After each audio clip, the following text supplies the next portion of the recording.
లాల్ దర్వాజా అమ్మవారి బోనాల ఉత్సవాల నిర్వాహకులైనటువంటి అందరికీ, అలాగే ఈ కార్యక్రమానికి ఇచ్చేసినటువంటి పేదల పెన్నిధి హర్యానా గవర్నర్ గారు, పెద్దలు దత్తాత్రేయ గారు, అలాగే ఇక్కడికి ఇచ్చేసినటువంటి భక్తులకు, అలాగే ఈ ఉత్సవాన్ని స్వీకరించడానికి మీడియా సోదరులందరికీ పేరు పేరున నమస్కారం తెలియజేస్తా ఉన్నా.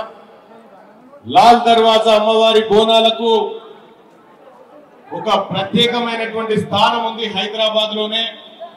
అమ్మవారిని దర్శించుకుంటే సకల భాగ్యాలు కలుగుతాయని చెప్పి, శుభాలు జరుగుతాయని చెప్పి, సకాలంలో వర్షాలు పడుతాయని చెప్పి, ప్రజలు ఆయురారోగ్యాలతో ఉంటారని చెప్పి ప్రగాఢమైనటువంటి విశ్వాసం ఉంది. అందులో భాగంగా ముఖ్యంగా ఇక్కడ తెలంగాణ రాష్ట్రంలో ప్రజలందరూ సుభిక్షంగా ఉండాలని, అమ్మవారి ఆశీస్సులు అందరిపైన ఉండాలని చెప్పి కోరుకుంటూ, అలాగే ఈ రాష్ట్రం ఎప్పుడు పచ్చగా ఉండాలని, ప్రజలంతా సంతోషంగా ఉండాలని నేను అమ్మవారిని వేడుకోవడం జరిగింది. ఇక్కడికి ఆహ్వానించినటువంటి ఉత్సవ కమిటీకి, అలాగే పెద్దలందరికీ పేరు పేరున నమస్కారాలు తెలియజేస్తా ఉన్నాను.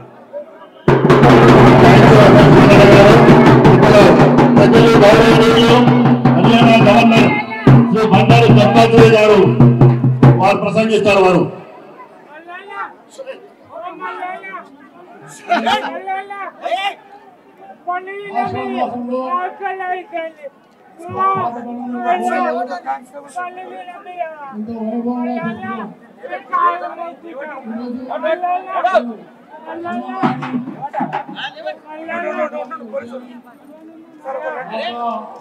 పిల్లలకు వచ్చి నేను దర్శనం చేసుకొని అనేక విధాలుగా వేడుకోవడం జరిగింది.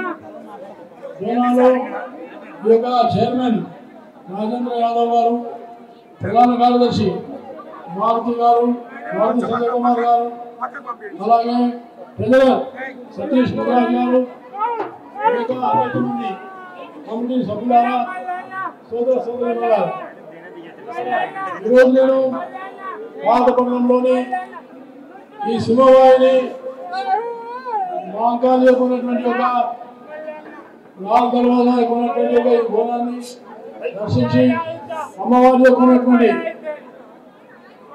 ఆమెను పూజించి, ఆమెను ప్రార్థించి, ఈ ఆషాఢమాసంలో జరిగే బోనాల్లో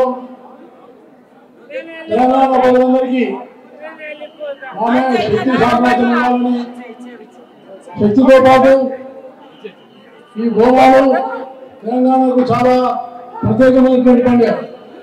బోనాలు, బతుకమ్మ ఈ రెండు పండుగలతో మహిళలు ఆరాధించే పండుగ, మహిళలు మాతను ఆరాధించే పండుగ, శక్తిని ఆరాధించే పండుగ.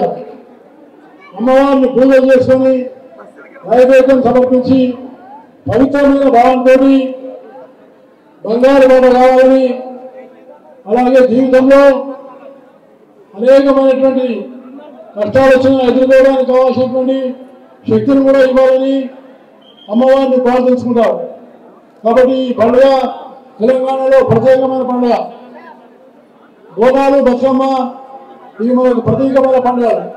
కాబట్టి మనం మహిళలను గౌరవించి, మహిళలకు సరైనటువంటి స్థానం కల్పించి, మహిళలను పవిత్రమైన భావంతో చూసి, మహిళల మీద ఏ రకమైనటువంటి అత్యాచారాలు కానీ, భేదభావాలు కానీ లేకుండా చేయడమే అమ్మవారికి మనందరం నిజమైనటువంటి ఒక శ్రద్ధ భక్తిని అర్పించుకోవడమని, అలాగే తెలంగాణలో మంచిగా పాడి పంటలు పండుగలు వైభవపేతంగా జరుపుకొని మంచిగా వర్షాలు పడి పంటలు బాగా వచ్చి ఇంకా తెలంగాణ అభివృద్ధి ఉండాలని, అలాగే పాలపండంలో శాంతి సామరస్యాన్ని నెలకొల్పి అందరూ కూడా సురూపంలో ఉండాలని నేను మాతాను హృదయపూర్వకంగా ప్రార్థించుకుంటూ, నాకు ఇంకా భవిష్యత్తులో శక్తినిచ్చి సమాజ సేవకు అంకిత భావంతో పనిచేసే విధంగా శక్తినివ్వాలని నేను ప్రార్థిస్తూ సెలవు తీసుకుంటాను.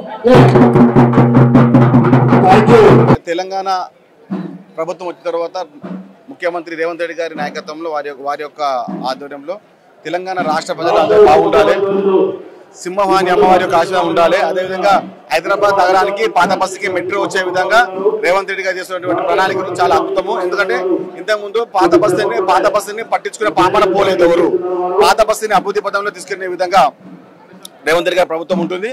వారికి అమ్మవారి యొక్క ఆశీస్సులు ఉండాలని కోరుకుంటున్నాము. ఎందుకంటే వేరే వాళ్ళు చెప్పే మాటలున్న వేరే విధంగా రేవంత్ రెడ్డి గారు చెప్పినట్టు చేసి తీస్తారు. అది రేవంత్ రెడ్డి గారి ప్రత్యేకత. రేవంత్ రెడ్డి గారి నాయకత్వంలో పనిచేయడానికి అందరూ సిద్ధంగా ఉన్నారు. తెలంగాణ ప్రభుత్వం, తెలంగాణ రాష్ట్రం, హైదరాబాద్ నగరం అభివృద్ధి చెందుతుంది. అది రేవంత్ రెడ్డి గారి యొక్క ప్రత్యేకత. అమ్మవారి ఆశీస్సులు ఉండాలి, అమ్మవారి దీవెన కోరుకుంటూ ఆయనతో పాటుగా ప్రతి ఒక్క కాంగ్రెస్ కార్యకర్త పాల్గొని కోరుకుంటున్నాం. అంటే తెలంగాణ అంటేనే, హైదరాబాద్ అంటేనే బోనాలకు ప్రత్యేకత. ఈసారి కూడా ఇంత అంగరంగ వైభవంగా జరుపుకోవడం ఎట్లా అనిపిస్తుంది? అంటే ఇంతకు ముందు 16 కోట్లు ఇచ్చినటువంటి నిధులను 21 కోట్లు చేశాము, అంటే 5 కోట్లకు పెంచాము. అది ఆయన ప్రత్యేకత. ఎవరిది? మన రేవంత్ రెడ్డి ప్రత్యేకత. ఇచ్చిన నిధుల కన్నా ఎక్కువ నిధులు ఇస్తున్నాం.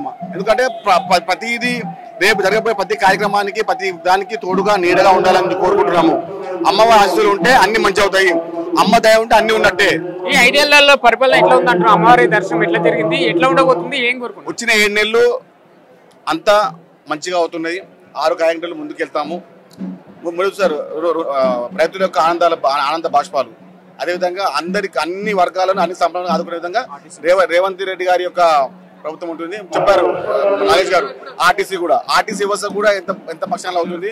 మహిళలకు ఫ్రీ బస్సు ఉంటుంది. అదేవిధంగా హెల్త్ కార్డు. అంటే ఇచ్చిన 6 గ్యారెంటీలు నెరవేర్చే విధంగా రేవంత్ రెడ్డి గారి ప్రభుత్వం ముందుకుంటుంది.